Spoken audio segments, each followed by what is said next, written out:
Boom, how's it going, everybody? It's your boy Deshaun, otherwise known as Coffee Stained, Crumpled Up Receipt, blowing in the winds of destiny, but you guys can also just call me Zabu. Today is the podcast. Well, technically, it's the day after the podcast day. It's supposed to come out every Friday, but yesterday, I had to, I barely got any sleep and had so many, things I had to do, just in general, so many different errands and some things relating to an opportunity I'm having coming up, but it's neither here nor there. Either way, I had to do that stuff yesterday, so I hope you guys excuse me. But you will be getting a double upload today, so I'm gonna do this podcast, and then after the podcast is up, I'm gonna upload a gaming video, which I'll let you go ahead and let you guys know what it is now. It'll be me playing Call of Duty Cold War regular multiplayer for once. Like what? And it was okay. I still hate the game, but yeah, the video will be coming up right after the podcast. So as per usual, I went on my Instagram and asked all my followers if they have any topics or questions they have for me for today's podcast. So if you are not following me on Instagram, you can go ahead and click on the link in the description that always says follow me on Instagram. It's been on almost, I'm pretty sure, every single one of my videos. If you want to be a part of the next podcast, and if you're not subscribed, do so, ring the bell so you know when I do upload, because sometimes I'd be uploading a day late or something, and you don't want to miss it if you expected a certain day and then something happens or whatever. So yeah, let's get into the podcast. Thank you guys for being so patient. Let's start it off with the boy Hans, and he asked me, what made you want to start making videos? First of all, Hans, hey, how you doing? Hope you're doing great. Hope you and FIFA are still working together. I remember you guys were talking about that. But what made me want to start making videos? So this is a really good question. This is actually what the first thing I thought of when I was brainstorming ideas of what I wanted to talk about. And then you asked the question. I was like, oh, perfect. What made me want to start making videos is first and foremost, I love video games. Like that is probably one of the biggest loves I have. Anybody who knows me knows that. Sorry, it was yawning. I just woke up from a really long, lot of sleep. I'm still tired. I love video games. I play video games anytime I can, realistically. The video games are my thing, right? So, playing them all the time and not having internet at my house, I always wanted to watch YouTube and watch people play video games. So, when I finally got internet in my house, or I would go to my friend's house and he'd be watching PewDiePie and Tobuscus. So I would say those are probably my earliest influences. And then in terms of me wanting to make skit videos, that comes from I believe it's Niga Higa. I never knew how to pronounce it. I just said it the really quick way. You can guess how the really quick way is. But watching How to Be Gangster, the Sham Woohoo, there was something about their green ball, How to Be Ninja and all that. All those videos really made me want to start doing skits, and it gave a lot of people inspiration because even with the worst camera quality, all you need is a good idea and you could go far. So yeah, definitely those two types of videos, gaming videos and then watching skits like that, inspired me to want to do that because I love video games and I love skits and I want a way to record and share that with people and make a career out of it. And luckily, they are the forefathers who helped do that. So shout out to all of them. But yeah, that's what made me want to start making the videos I make. Then the boy Banana Brandon, which Banana, dang it, freaking, I'm wearing your hoodie right now, the That's Crazy hoodie. If you want the hoodie, go to his Instagram. It'll be down below. So click the link in his bio, and it'll take you to a shop, I believe, or that little T. It'll take you to a link where it shows all his other links. Go to his shop, buy his merch. Really good priced merch, and it's actually really good quality. This hoodie is stupid soft, and I really like it. So I highly recommend Banana Brandon's merch, dude. You did fantastic on the design. That's Crazy logo is my favorite, but there's plenty of stuff for everybody there. So do please at least look at it. It's not stupid expensive or anything. It's very well priced, and the quality is mwah. It's so perfect.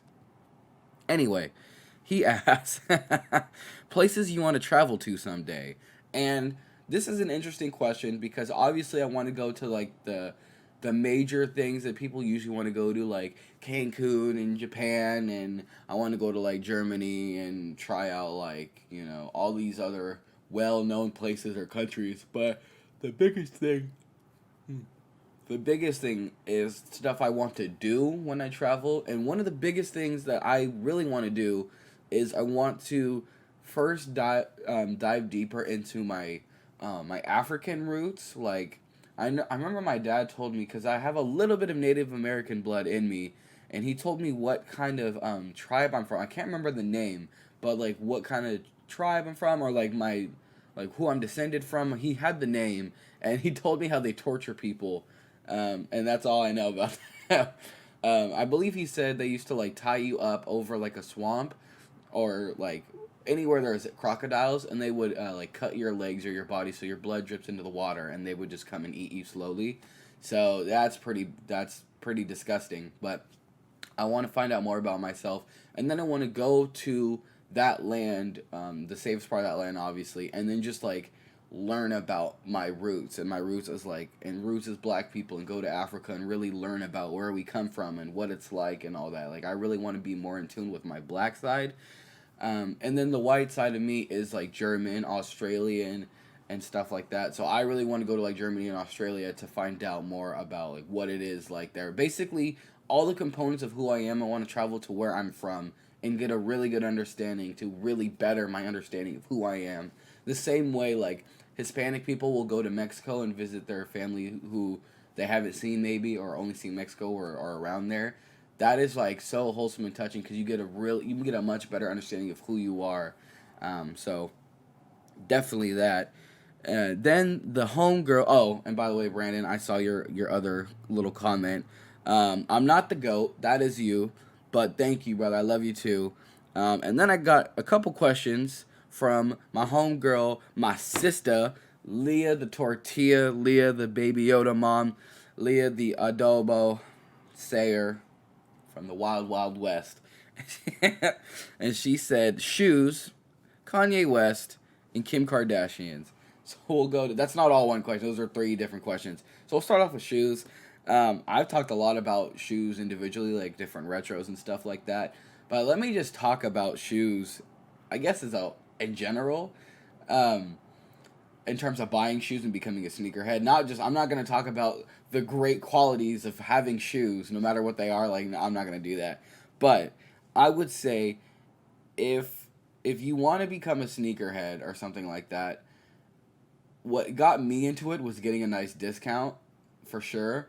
But I would probably figure out what kind of shoes you like, just in general. Like, go to a Foot Locker or a Champs and look around at the shoes that are there. Probably, yeah, like probably get an Air Force, but don't get an all white one or an all black one. Get some kind of different color.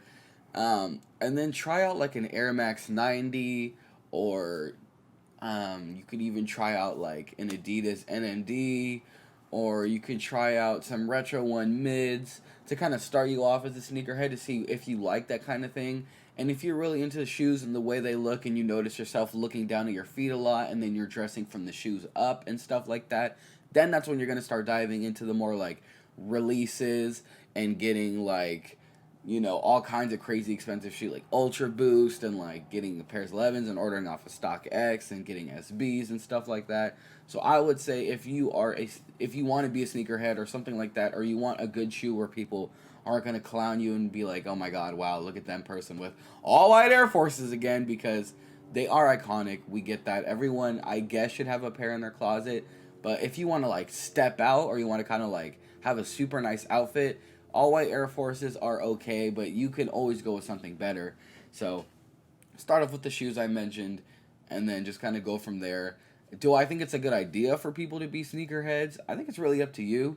I think it's a good idea if you want to collect pairs you think are really cool, and just have them, like not even wear them, just have them to the side, and then years later resell them or something like that. There are a lot of people who do reselling, but I also think reselling is damaging the shoe community to an extent, because shoes like, I can't remember the name of it, but it was a pair of Nikes where it would it would fold, and you would just slide your foot in, and you didn't have to tie your shoes, and you could just, they were easy to take off, and they made those because of certain people who don't have the ability to bend over and tie their shoes, with given whatever health condition it is, or have difficulty doing that, or always have to have someone do that for them. They, need those shoes, and freaking resellers buy them in bulk and like make all these fake accounts and buy them and then resell them at a price to where the people who actually need them can't even get their shoes. And I think that's ridiculous. I don't agree with that at all. That's really just evil and just like greed over helping somebody, and so those people aren't even able to get the shoes they needed because they're sold out on all the websites, and they're not going to pay. They can't pay like $400 for a pair of shoes that are originally like 120 or something. That would have helped them live their life easier. So I think reselling just isn't like that. But on the flip side, reselling shoes like retros, like shoes that like are just cool. I think that's kind of cool because it kind of adds fun to the whole having shoes. Like if you have a pair of shoes you got for retail, like let's say you got some crazy dope SBs and you somehow got them for retail, then you can look at how much they resell for and see like how they're seen in the sneaker community, and that makes you feel cooler because you're like, I'm wearing $800 pairs of shoes. So it's kind of like a nah thing, but I would say get into shoes. It's a lot of fun, especially if you can get a discount if you like work at a shoe place or something. And yeah, it really changes your life when you start wearing sneakers. Like you be looking at your shoes all the time and you want to keep buying shoes. Also, check out places like Ross or like some outlets like Nike outlets and stuff like that. You will find some low key dope stuff there. And I really like when people wear some low key dope stuff like Leah and Eddie. I saw them in some Fila's, I think, the other day or a while ago, and it was like so nice because they were like pretty much all white, just like a little bit of color, and it was such a nice change from like all white Air Forces because Eddie's iconic for wearing all white Air Force mids and stuff like that. So I'm not disrespecting him, but it was nice to see them change it up in some Fila's, and I was like, okay, like this is like a nice little change. I don't see people wear this that often. I like that. So yeah, I kind of got way too into shoes, but then she also said Kanye West. So I think Kanye West is a stupidly dope, talented, like, legendary artist. Me personally, I'm not listening to his albums on repeat or whatever. Would he make my personal top 10? No. But if I made a subjective top 10 of, like, most impact or something like that, most definitely. I really like his album Graduation the most. There's just a lot of good songs he has, like Through the Wire, Flashing Lights, Jesus Walks, freaking like there's too many freaking good songs. Those are just a couple that I've been listening to a lot recently. So I know like you're gonna be like, what? He didn't even say Gold Digger and whatnot. Like, bro, trust me, I know all about those. But he's a dope artist. I recommend at least listening to all his albums front to back at least once, and you'll find some songs you're like, oh, what? I didn't know I like that. He's dope though. He's dope. When he starts getting a little crazy, that's kind of like and he starts saying some outlandish stuff, but eh, that's it. It doesn't bother me that much. I don't like judge him based off the crazy things he says. I judge him based off the great things he's done. And him in the fashion game kills it with like Yeezys and like stuff like that. He's crazy. He's super impactful to the world as a whole. Music, sneakers, and fashion. He like stupidly impact all of them. So you can't take anything away from him. He's a legend in his own right, undoubtedly. Next, she said opinion on the Kardashians. I think the Kardashians are just the pinnacle of not what I would want my daughter to try to model after, to try to be like. I think they're extremely toxic. They do a lot of good, they do plenty of good. I'm sure they donate to charities and stuff like that, or making appearances and making like little kids who may really like stuff that they do, meeting them and being inspired by them to be great, whatever. Like there are people who probably look up to them, but me personally, I think a lot of their values are kind of not in the right place, and a lot of it really does have to come from the excessive amount of plastic surgery, like feeling that you need to change the way you look so other people will look at you differently in a more positive light or something. But that also, I was actually talking to one of my managers about that whole like getting work done on your body, and I don't know why I never really thought of this, but like people may be like the way they look may be seriously affecting them, just like like getting depressed or unconfident, and maybe getting that little bit of work brings up their confidence to where they can truly be themselves.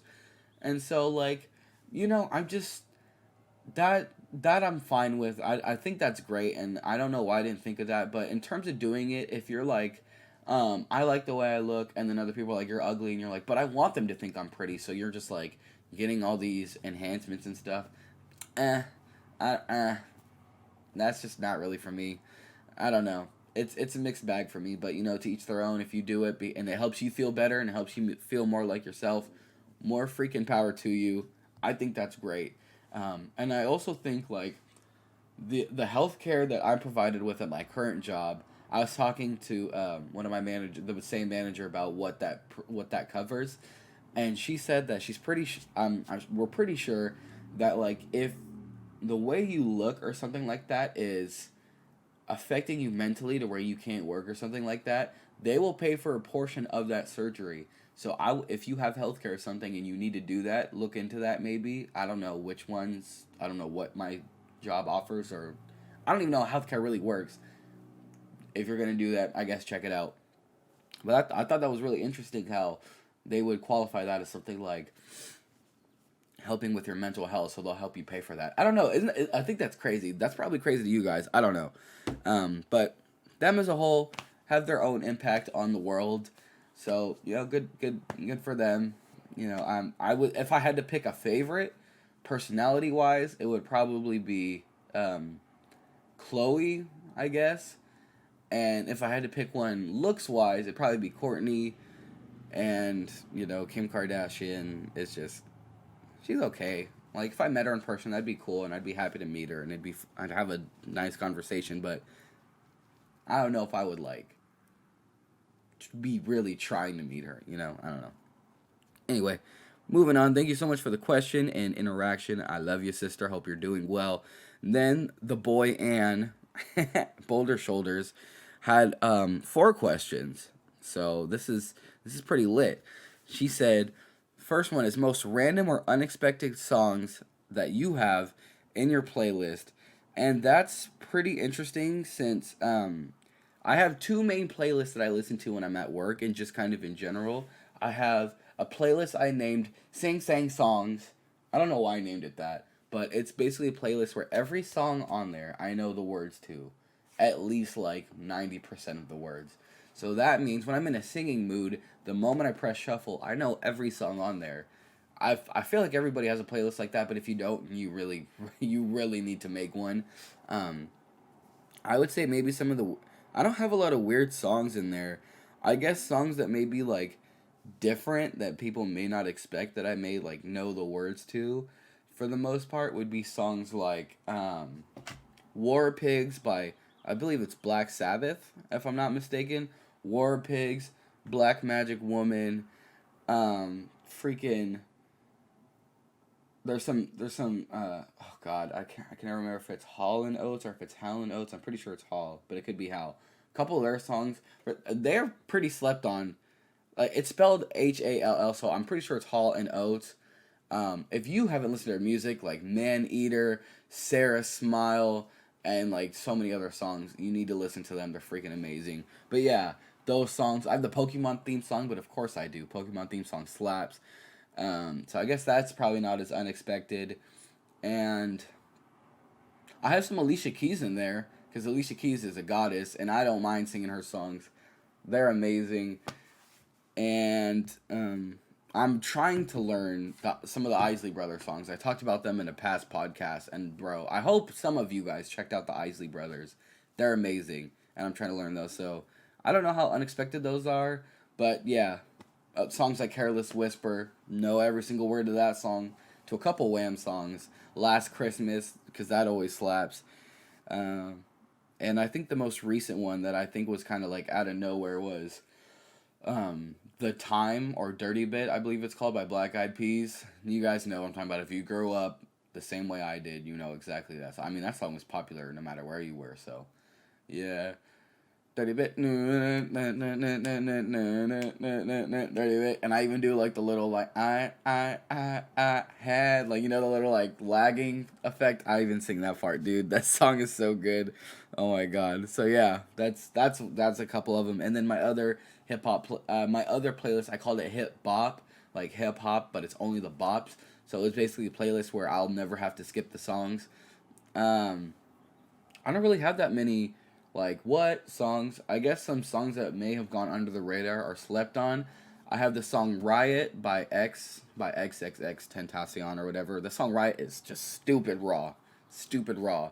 That's a really good one. A song called Winter Wars, which is in the movie Don't Be a Menace, and I couldn't find it on an album on Apple Music, or I did, but it didn't let me play it, so I had to download it from the Don't Be a Menace soundtrack.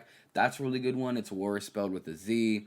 Um, and then just like a bunch of other music that I'll randomly find searching through people's like playlist.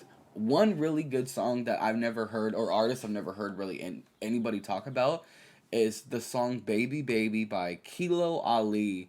Check that out, and that song is kind of like you just kind of bump to it, especially if you have a good sound system in your car. It's a bop, and there's a couple parts in there that make me laugh, and it's just I don't know, it's a good song. So those are probably some of the most unexpected, I guess, or maybe underrated songs in the playlist. Check out the ones I just mentioned. Um, I don't. I'm pretty sure I can share my playlist to like text them. So if you want me to text you my playlist and you want to check it out, let me know, and I'll send you either one of those, and you can go through it, and that kind of be a fun challenge. I should do that.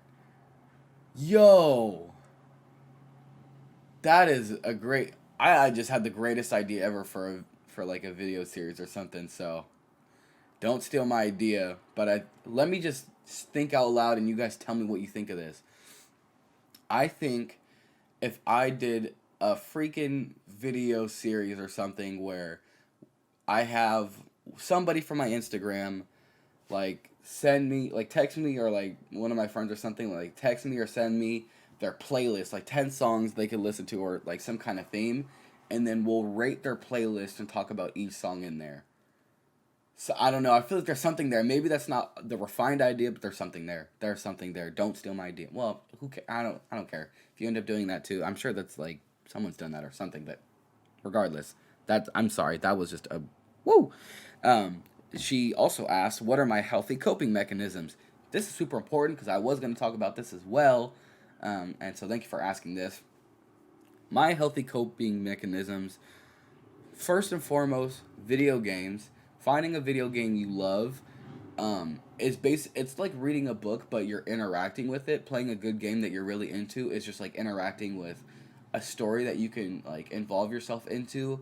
And when you meet people who also play that game, you can talk about it and discuss it the same way you would reading a book, like how they have their book meetings. That's kind of what talking about video games is like, or like watching a movie or something like that, playing a sport. It sparks the conversation. So I think finding a video game, a TV show, a book, a movie, or an anime or something like that is super duper is good. I watch anime a lot when I'm feeling kind of first when I want to like be hyped up, or if I'm feeling a little unmotivated, I'll watch Naruto because like there's a lot of like inspirational, just like the theme of that is like working your butt off to be the best you can be at all times and overcoming adversity. That gave me a lot of motivation. So that's one of them. Oh, sorry. Being a kid, like growing up, I use basketball, and I'm not crying, by the way. I'm just tired, so that's why my eyes are red. If you're looking, you're like, oh my god, he's getting emotional. This is, oh my god, so much of a better video. I'm seeing him cry. Like, men need to be more, like, vulnerable. I'm not crying. I'm a man, okay? I'm just kidding. I'm not going to make anybody mad. Like, men can cry. Of course men can cry. I cry all the time. Actually, I haven't cried in a while, but I'm not afraid to cry. Playing basketball was, like, the biggest coping mechanism and, like, way of, like, just escaping a bad situation and like thinking thoroughly through it. Playing basketball was the biggest thing, and I'll actually tell a story about that. It was what was it? It was 8th grade at my school, and I was doing terrible. Like it was showing in my grades and my work. I was not focused. I was not having fun. It was just not. It was just not it. And I remember one day I was so stressed out and overwhelmed with school, and I think some personal life things, and just like a lot of things that I still struggle with today to certain extents were going on in my mind.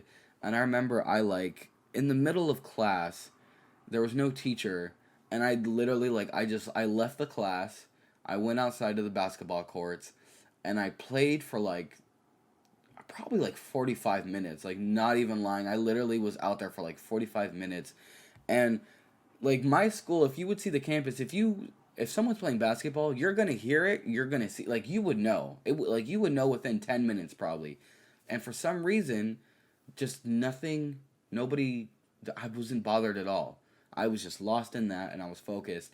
And then I went to my favorite teacher at the time, and I looked at him, and I was honest about him. I was like, look, last 45 minutes, I left and I just played basketball in the back. And at first he got like pretty mad. He was like, "Why are you like what? Why would you do that?" Da da da. And I was kind of telling him how I was feeling about certain things, and then he started understanding that that was like my coping mechanism.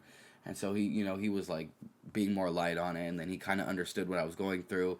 And then I think the biggest thing was me doubting that I would be able to make it to high school, or that I was going to be successful in school, because uh, leaving sixth grade, my teacher there told me if I could fail you, I would. You're going to absolutely die in high school. You're not going to be successful in school. You're never going to be successful in anything if you keep acting like that. And the way I was acting was myself, so that was really damaging. But I also kind of wanted to prove her wrong. So then I kind of broke down and was I remember crying a lot because I was finally like letting stuff out. So I was like crying. So I was like, I think I'm gonna fail. Like I'm not doing good in this, and this is affecting me. And he was like, look, he basically instilled all this confidence in me, and then was just like, if you ever need to play basketball for like 5 to 10 minutes, try not to do it often. But if you really feel like you need to, do it. And playing basketball and having that coping mechanism prevented me myself from resulting to self-harm, to like getting into any addictions, from drinking alcohol, smoking cigarettes or weed. And I'm not trying to diss anybody who may drink alcohol socially, or who may be smoking weed, because it really does help with them. I'm not trying to diss you for that. I just think when you're drinking alcohol to deal with pain, you're not using it the way it's meant to be used. If it's like damaging you, I'm not with that. If smoking or doing anything really gets in the way of you being successful, or like making money or something like that, then it's a problem. So I'm not trying to diss anybody who may do that, but those are the main reasons why. Like people who ask me, like, you haven't smoked, you haven't drank, why not? Are you afraid or whatever? I'm just like, no, I'm just like, I already have coping mechanisms I need. And when I'm social, first of all, I don't really like being that social, like going to parties and all that. Not really my thing unless it's my family. Then I love big old parties with my family. I love those. Um, but I already have these mechanisms, and so I don't need it socially, and I don't like to have a good time, and I don't need it to deal with stuff. So, yeah, that kind of goes into why I don't smoke or drink. But those are definitely my two biggest healthy coping mechanisms. Another thing I would suggest to people who may be like who are going through something and they need help like dealing with it in a non-destructive way, I would say you need to find a friend, or there's someone online or something. Find that friend that you can go to about everything, and you just need to like let stuff out and work with it through people. Like you need to talk to somebody. There's always somebody out there who's willing to listen to you and your problems and help you out. I have a couple of those friends, and family members and stuff like that, so always being totally cool with doing that. And if you're dealing with a problem with somebody, and this is a super duper like huge important tip that I've like discovered just through learning it and doing it myself. If you are in an argument or a fight with somebody you love, or anybody like, um, excuse me, I'll use the example of, excuse me, let's say, you're in a relationship, and your partner and you are like bumping head to heads about something. Take time away from each other for a little bit. Don't do any petty stuff like slamming doors and like, going in there like, well, if you want to be like that, then give me my blankets back and give me my pillows back and get out of my house. Like, don't do petty stuff like that. Just go on, either go on a drive, go somewhere to eat, something. Just do something by yourself. Think about how it really makes you feel. Like, really think about it to where you understand it completely. Get through your angry emotions, because when you're angry, if you say something initially, you're gonna, if you're like me, you'll pop off and say stuff you don't mean. You'll just say stuff that are meant to hurt and be destructive because you are hurt in the moment. So, do something like that. And then when you're good, make sure the other person did the same and make sure they're good. Come together and talk about it. And then it turns from an argument into a, this is the problem. This is how I feel. This is how you feel. How are we going to fix it? And dude, that works a million times better. I've had so many problems I've had with people be resolved just by waiting it out. I have to think about how I truly feel, and then I talk to that person, and it's amazing, because a lot of people may get confused when they hear like, oh, if you're having problems with your partner, you need to communicate, and it's like, okay, so the moment I'm having a problem, let me tell them how I feel. No, when you take time and think about it, it clears up the communication and makes it so you can truly communicate your problems, your needs, your issues, your thoughts, your feelings the right way to that person. So I'd highly recommend you do that. So, yeah, those are some of my healthy coping mechanisms and ways that I deal with stress or confrontation and stuff like that. Um, so that was a really good question. She also asked, do you think it's best to leave or discover the unknown? Or I don't know if it's, do you think it's best to leave or discover the unknown? Um, I think it's more of like a, do you think it's best to leave or discover the unknown, like with a comma, but there is no comma, it's just one whole sentence. Um, and in horror movies, leave. If something's not right, if you hear noises, don't investigate, just leave. Like if you and I are in a horror movie and we know there's a killer, and I go forward in something and all of a sudden you don't hear back from me, just leave. Don't save me. Don't come back and try to rescue me. Let me die. Let me die. Warn the rest of the world and kill this guy, so it'll end with me. Because I swear, if I'm like, bro, if we're in the movie like Aliens or something, and you come find me and I'm like put up in the pod or whatever, like they got me all slimed up, they're gonna kill me or something like that. I think that's the movie they did that. I don't know. I could be completely wrong. Don't try to save me from that. Don't come down there. I'm gonna die. Just let me die. Let me die. Get the freaking heck up out of there. Save yourself. Get help, and kill whatever the heck just killed me. Because if you come save me, then we both die. Then we both just look stupid. So yeah, but if you're talking about in terms of life things, like in terms of, let's say you have a job opportunity and ooh, you're like, geez, should I go forward with this job? Like, I don't know anything about it, but it's a really good opportunity. Like, it pays well, it works with my schedule and all that, and it's something I'm interested into. I don't really know. Like, maybe I should leave it alone, just do what I know, or discover the unknown of like, let me just jump in this job and figure it out and learn on the fly. I think it's always good to take risks and always go for whatever is truly in the benefit of the best benefit of yourself. So I think that's a super duper important thing. You should never be afraid of the unknown. Always be approaching it. But yeah, I might need more context on that question for the next podcast because I'm not understanding it maybe as much. So ask that in the next podcast and kind of break it down. And then she also says my bucket list. So my bucket list, honestly, I haven't thought of my bucket list. It's mainly just my goals, my life goals, which are raise my own family to the best of my abilities. Oh god, sorry. Raise my family to the best of my abilities. Be the last generation in my families, not family, but my families, to be in any kind of poverty or struggle or anything like that. Like, have it be from me on wealthy, smart, helping the community, and just be like positive impacts and role models to the rest of like the world type of stuff. Like, just being the best I could possibly be, but mainly having financial trouble be like end with me. And amongst some other things, like, obviously making it in YouTube and stuff like that. So I don't have things like I would write down that I want to do before I die. It's more of those are things I want to accomplish, and I want to be doing those things until I die. So I don't know. I never thought about my bucket list. And then I almost forgot. The homeboy Dev sent me this on Snapchat, and don't worry, I almost forgot you, Dev. I almost forgot, but I didn't just till just now. Uh, this is so out of nowhere.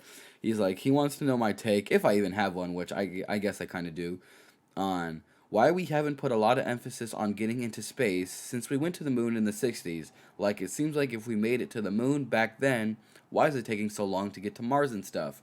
And I think, I don't know if it's NASA or scientists, I don't know. I'm just going to say scientists are always trying to get further and further into space. They're always researching and, like, coming up with rockets and different ways of surviving out there. And so they're never, like, I don't think it's emphasized in terms of it's in the public eye as much, or maybe it's not where you and I are looking. Because, in the 60s when they first went to the moon, I know some people like went to the moon. They didn't go to the moon or whatever. Well, I'm not even going to go through all that. That was like a huge deal. So that was televised everywhere, right? Um, I feel like if someone lands on Mars, that'll be the biggest thing that has happened in our lives. Like that'll be everywhere. There will be memes about all that. There will be coverage over everything over all that. Like making it to Mars is huge. Although I do think it is a little weird to your point on how have we not made it to Mars yet. I don't even know. I guess I don't have as much of a take on why we haven't, but I feel like we should be close. Like the kind of technology we have, if we can make it to the moon back then, we should be able to make it to Mars. So I don't know, maybe like, well, if we made it to the moon, we should have made it to Mars by now, and that's why the moon landing is fake. I don't care. I do not care about that. I appreciate scientists for what they do, looking into space and knowing what's happening around our planet. But I don't care. So that was a very interesting question though, Dev. I'm actually kind of interested to know your opinion on it. And then my homie, my brother, my actual like my blood brother, the boy Genesis or Dat Piggles. I love how your names remind me of the stupid crap I used to come up with. He said, what were my thoughts on E3? I didn't watch E3. However, I watched one thing in E3. I'm sure you can guess what it was. Dude, I so hope you freaking saw it. And oh my god, I really need to talk about this with you guys in general. Halo Infinite looks so freaking good. Like so good. Like mind-shatteringly good. Oh my god, I'm so excited for Halo Infinite. I'm going to be posting that like crazy on this channel. And I'm also thinking about uploading some live commentaries on me playing Halo, the Master Chief Collection multiplayer games that I actually do good on and stuff like that. Because I'm trying to get really good at Halo again, so when I go into Infinite, I'm not a scrub and I can go crazy and you guys can watch me go crazy.